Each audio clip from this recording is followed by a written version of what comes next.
সুপ্রিয় দর্শক, আসসালামু আলাইকুম। দেশ ও প্রবাসে যে যেখানে আছেন আপনাদের প্রত্যেককে শুভেচ্ছা জানাচ্ছি। আজকে নতুন একটি প্রতিবেদন দেখতেই পাচ্ছেন আমার সামনে একটি আপু আসছে। আসলে আপুর জীবনে কী হয়েছে চলুন কথা বলে জানার চেষ্টা করি। আপু আসসালামু আলাইকুম। ওয়ালাইকুম আসসালাম। আপু আপনার নাম কি? হুমায়রা। হুমায়রা। আপু কেমন আছেন আপনি? জি আছি ইনশাল্লাহ ভাই, ভালো আছে। ভালো আছেন? আপনার বাড়ি কোথায়? আমার দেশের বাড়ি বগুড়াতে ভাই। বগুড়া। আমি পরিবার ঢাকাতে থাকি না। পরিবারে কে কে আছে? আমার পরিবারে আমার একটা বাচ্চা আছে শুধু। তো আপনার স্বামী কী হয়েছে? ভাই আমার স্বামী সে দ্বিতীয় একটা বিয়ে করছে, এর জন্য এখান থেকে মানে আমি সরে আসছি। আমার বাচ্চার খোঁজ খবর নেয় না, তারপর আমার কোনো খোঁজ খবর নেয় না। মানে শুধু নামেই স্বামী ভাই, কোনো কামে কিছু নেই, বুঝতে পারছেন? মানে নেশা টেশা করে তারপরেও মেনে নিতাম, বুঝেন না?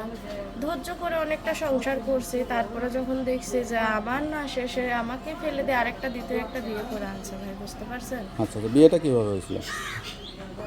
আমাদের বিয়েটা হয়েছিল বাড়ি বাড়ি ব্যাপারে ভাই, মানে আমার বাবা মা সে ছেলেটাকে পছন্দ করে বিয়ে দিয়েছিল। মানে অনেক চেষ্টা করে সংসারটা টিকাইতে পারেন জি নাই? না ভাই, টেকাইতে পারে নাই। আচ্ছা আচ্ছা। তো এখন কীরকম মানুষ হলে আসলে নতুন করে চিন্তা ভাবনা করতেছেন বিয়ে ভাই শাদী আমার করার? একটা বাচ্চা আছে, আমি তো প্রতিবেদনের ভিতরে বললামই, সে বয়স্ক হোক ভাই আমার কোনো তাতে সমস্যা নাই।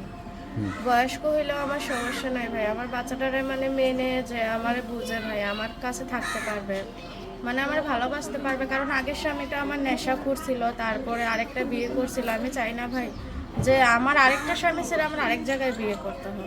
আচ্ছা আচ্ছা, কোনো মেয়েই চায় না আসলে জি দুই ভাই, তিনটা বিয়ে একটা শাদী হোক।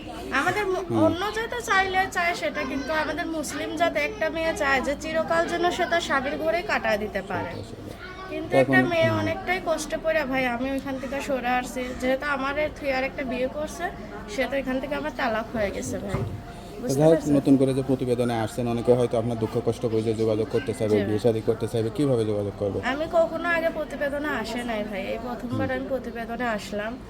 আমি আমার ফোন নাম্বারটা দিয়ে দেবো, আমার হাতে একটা বাটন সেট আছে ভাই। নাম্বারটা মুখস্থ আছে?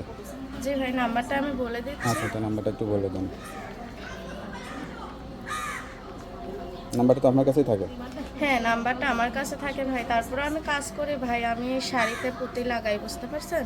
যেহেতু আমার বাচ্চাটাকে নিয়ে খাইতে হবে ভাই, আমি তো কাজ করে খাই। 019072779993। নাম্বারটা আবার একটু বলে দেন। 019072779993। যাই হোক, নাম্বারটা খোলা রাখবেন, অনেকেই ফোন দেবে, কেউ ফোন দিলে সত্যি কথা বলবেন।